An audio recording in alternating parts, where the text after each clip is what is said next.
नमस्कार, आप देख रहे हैं एनबी न्यूज़ 24x7 नीलम बोध के साथ। कौन कब कहाँ हवस का पुजारी मिल जाए, ये कुछ कहा नहीं जा सकता। अगर कुछ कहा जा सकता है या आकलन किया जा सकता तो साथियों जो घटनाएं घटती हैं उनसे कहीं ना कहीं बचाव किया जा सकता। साथियों मैं बात करूंगी दिल दहला देने वाली महाराष्ट्र की उस घटना की जिस पर कि गोदी मीडिया अपने मुंह में दही जमाकर बैठा है। आप गोदी मीडिया की खबरें उठाकर देखिए, पिछले 2-3 दिनों से कोई भी खबर इस घटना को लेकर मेन स्ट्रीम मीडिया पर नहीं चलाई गई है। अगर चलाने का काम किया जा रहा है तो अंबानी के बेटे की शादी की चर्चाएं हो रही है, मोदी जी के सूट बूट पर चर्चाएं हो रही है, मोदी जी विदेश यात्रा जा रहे हैं उस पर चर्चा हो रही है, और पूंजीपति वर्ग की शादी में जाने वाले तमाम एक्टर्स,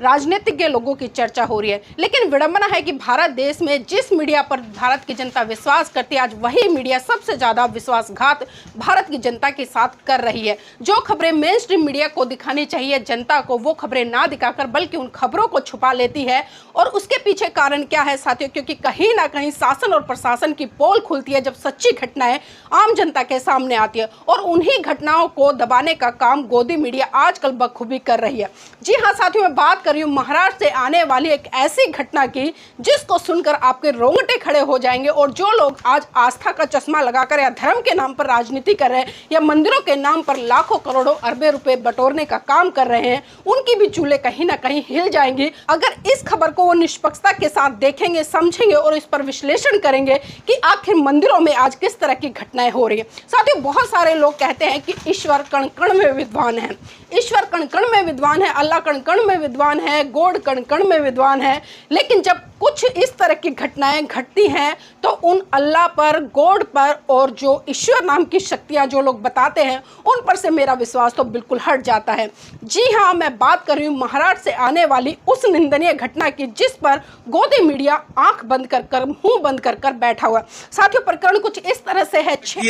फिर तीनों पुजारी मिलकर उसका बलात्कार करते हैं मंदिर परिसर में और उसके बाद गला दबाकर उसे पहाड़ी से फेंक देते हैं। 6 जुलाई को महाराष्ट्र के सिलफटा गांव की घटना है जिसमें कि एक युवती का थोड़ा मनमुटाव अपने पति के साथ होता है, और जब मनमुटाव ज़्यादा हो जाता है तो वो पत्नी थोड़ा सा नाराज होकर घर छोड़कर घर से निकल आती है। और जब घर से निकल कर आती है तो वो सिलफटा मंदिर है जो कि गणेश जी का मंदिर है, वहाँ पर वो महिला चली जाती है शरण लेने के लिए। और 30 साल की युवती है जो कि मंदिर में जाकर अपने पति से नाराज होकर बैठ जाती है। और जो मंदिर का पुजारी है जब वो देखता है कि ये महिला अकेली बैठी और काफ़ी हताश है तो कहीं ना कहीं उस महिला की मजबूरी का फ़ायदा वो पुजारी उठाने का काम करता है। और उसी कड़ी में जो पुजारी है उसका सहयोगी साथी है वो भी वहाँ पर होता है, और फिर वो फ़ोन कर अपने एक और साथी को मंदिर में बुला लेते हैं। और उसके बाद में साथियों वो भूखी प्यासी महिला और उसकी लाचारी को देखते हुए मंदिर का पुजारी चाय बनाकर उस महिला को देता है जिसमें कि वो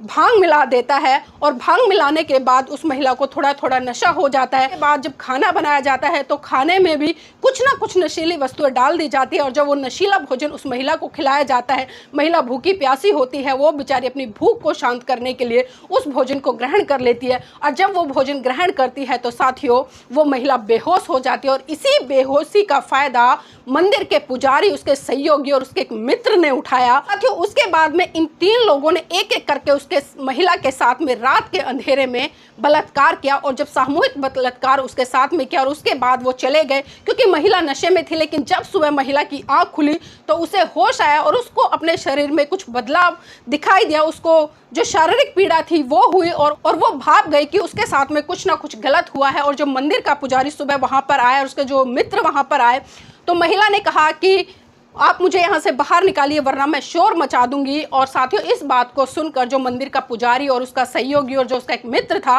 वो घबरा गए और डर गए कि कहीं ऐसा ना हो कि महिला बाहर जाए और सारा घटनाक्रम बता दे। तो साथियों उन लोगों ने बिना ये सोचे समझे कि इसके परिवार में कौन है कौन नहीं है, अगर इस महिला के साथ में हम कुछ इस तरह का व्यवहार करते हैं तो इसके परिवार पर क्या बीतेगी, तो साथियों उन तीनों लोगों ने मिलकर उस महिला का गला दबाकर वहां पर हत्या कर दी। और हत्या ही नहीं की बल्कि हत्या करके और उसको एक बोरे में बांधकर पास ही जो मंदिर है, क्योंकि मंदिर पहाड़ियों पे है, सिलफटा नाम का ये मंदिर है जो कि गणेश जी का मंदिर है, और वो पहाड़ी के पास उस बोरे को खींचकर लेकर जाते हैं और वहाँ पर उस महिला की लाश को पटक आते हैं। तकरीबन घटना जो आगे बढ़ती है साथियों, उस महिला के पति जब वो देखता है कि भाई मेरी बीवी शाम हो गई, रात हो गई, अब तक घर नहीं आई है, तो वो अपने ससुराल फ़ोन करता है। उसके ससुराल वाले बोलते हैं कि भाई बेटी तो यहाँ पर नहीं आई है, लेकिन कहीं ना कहीं पति के जहन में एक चिंता थी और उसने सोचा हो सकता है नाराज़गी हो, इसलिए ससुराल वाले भी मना कर रहे हो। तो जब पति ससुराल पहुँचता है तो देखता है कि वहाँ पर सच में वो लड़की नहीं थी जो उसकी जीवन संगनी थी।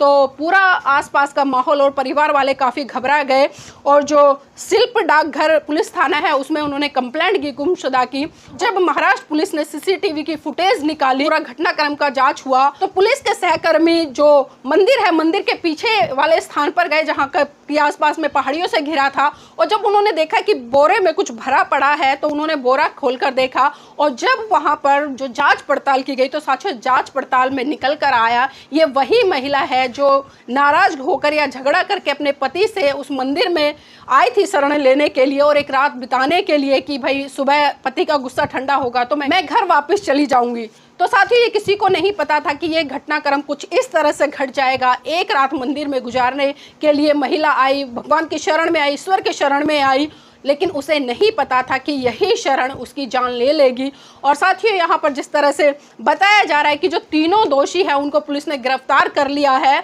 लेकिन साथियों मेन स्ट्रीम मीडिया पर इसकी कहीं भी चर्चा नहीं है। और एक चीज़ जानकर और आश्चर्य होगा, जो तमाम लोकल न्यूज़पेपर है वहाँ पर जब इस घटनाक्रम के बारे में पता चला, कुछ लोगों ने जो खबरें निकाली, जो निष्पक्ष पत्रकार थे उन्होंने पूरी निष्पक्षता दिखाते हुए साथियों इस खबर में जो दोषी हैं आप भी जानकर हैरान हो जाएंगे। जो 3 दोषी हैं और जिस तरह से मेन स्ट्रीम मीडिया इसको नहीं चला रही है उसके पीछे बहुत बड़ा कारण है, और कारण ये है कि जाति है कि जाति नहीं। जी हाँ साथियों, अगर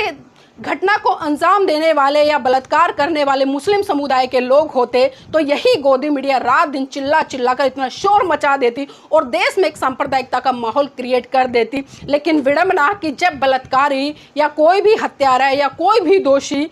जब वो हाई कास्ट यानी कि हिंदू, और हिंदू में भी अगर मैं एक वर्ण व्यवस्था के अकॉर्डिंग बात करूं तो सर्वश्रेष्ठ अपने आप को कहने वाला ब्राह्मण, और जिसमें कि साथियों ये 3 दोषी जो मिले हैं उनके नाम कुछ इस तरह से मैं आपको थोड़ा सा पढ़कर बता दूं। पहला जो नाम है वो है श्याम सुंदर शर्मा। जी हाँ साथियों, आप सरनेम ध्यान से सुनिएगा, श्याम सुंदर शर्मा। और ये पुलिस की ही रिपोर्ट है जो कि शिल्प डाकघर का थाना है उसने ही जो एफआईआर दर्ज किया, उन्हीं ने नाम इंक्लूड किया श्याम सुंदर शर्मा, जिसकी उम्र 62 साल है। प्लॉट नंबर है 14-1 कृष्ण विहार बजरंग नगर कोटा, यानी कि वो राजस्थान का रहने वाला है। और जो इसमें दूसरा दोषी है उसका नाम है कुमार राम यज्ञ मिश्रा, जिसकी उम्र 45 साल है। साथियों वो शर्मा और ये मिश्रा, और ये भरतपुर का रहने वाला है, पोस्ट रेडी गारापुर डीडी पट्टे जिला, ये भी राजस्थान का रहने वाला है। और जो तीसरा दोषी बताया जा रहा है उसका नाम है राजकुमार रामफेर पांडे, जिसकी उम्र है 54 साल। और ये साथियों ये जो व्यक्ति है इसका भी जो एड्रेस है वो है प्रतापगढ़ उत्तर प्रदेश।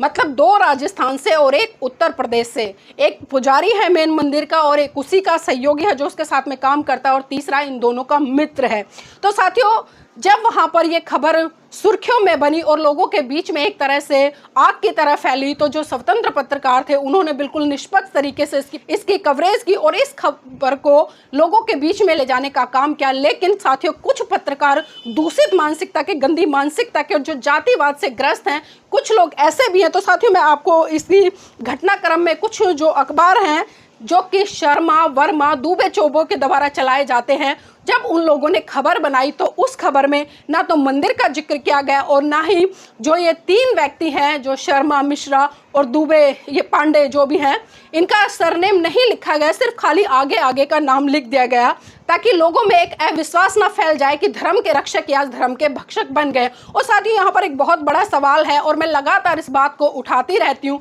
कि जो लोग प्राण प्रतिष्ठा की बात करते हैं या जो लोग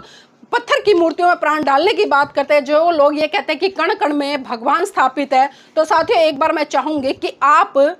क्योंकि नकली लोग भी यहाँ पर उपस्थित हैं, वो भी इस वीडियो को देख रहे होंगे, जिनकी भावनाएं छोटी छोटी बातों पर आहत हो जाती हैं। शायद इस वीडियो को देखकर भी उनकी भावनाएं आहत हो जाए। लेकिन सोचिए, अगर यही घटनाक्रम आपके घर की बहन बेटियों के साथ में इन लोगों ने किया होता, क्या तब भी आप उनको धर्म के आधार पर या जाति के आधार पर बचाने का काम करते? लेकिन मैं जानती हूं कि अगर यही घटना कोई मुस्लिम समुदाय के लोग करते या किसी अन्य समाज के लोग करते, तो यही गोदी मीडिया रात दिन चिल्ला चिल्ला कर इतना देश में एक तरह से आतंकवाद फैलाती कि आपस में भी अगर कोई मुस्लिम व्यक्ति सामने से गुजर रहा है तो उसके प्रति हीन भावना पैदा हो जाती, अगर कोई क्षत्रिय समाज से आने वाला व्यक्ति है उसके प्रति हीन भावना पैदा हो जाती, या कोई दलित समाज से आने वाला व्यक्ति अगर उसको देखते तो उसके प्रति भी हीन भावना हो जाती। लेकिन जिस तरह से शर्मा, वर्मा और पांडे नाम के इन व्यक्तियों ने जिस तरह से कुकर्म किया है, इतनी विभत्स घटना को अंजाम दिया है कि एक जीती जागती लड़की जिसकी उम्र 30 साल है उसको मौत के घाट उतार दिया, तो सोचिए आज लोगों की जो मानसिकता है साथियों कहां पर जा रही है। सिर्फ अपनी हवस को शांत करने के लिए ये लोग ये भी नहीं सोचते कि वो किसी की बहन होगी, किसी की बेटी होगी, किसी की पत्नी होगी। लेकिन साथियों यहाँ पर एक चीज और साफ हो जाती कि जो लोग मंदिर बनाने के लिए दान देते हैं या ईश्वर, गॉड या अल्लाह के नाम पर हजारों करोड़ों रुपए लुटाने का काम करते हैं, उनके साथियों वही चंदा जिनसे आपके मंदिर बनते हैं, जिस तरह से इन पुजारियों की तनख्वाह तय होती है, और फिर ये पुजारी उस मंदिर की आड़ में क्या क्या करते हैं। और जो लोग दिव्य शक्तियों पे या भगवानों पे, ईश्वर पे या जिस तरह से अल्लाह या गॉड पे विश्वास करते हैं, तो साथियों अगर इस तरह की कोई दिव्य शक्ति होती, कोई गॉड होता, कोई चमत्कारिक होता या कोई ईश्वर होता या कोई अल्लाह होता, तो शायद जिस तरह से इन 3 दरिंदों ने जिस घटना को अंजाम दिया है वो घटना नहीं घटती। और आज जो महिला है जिसके साथ में बलात्कार हुआ, बलात्कार के साथ में उसकी निर्मम हत्या कर दी गई, तो साथियों आज वो महिला जिंदा होती। तो मैं चाहूंगी एक बार आप इस पाखंडवाद से, इस धर्म के नाम से, इस पंडे पुजारियों के नाम से और मंदिरों के नाम से चंदा दान देना बंद करें।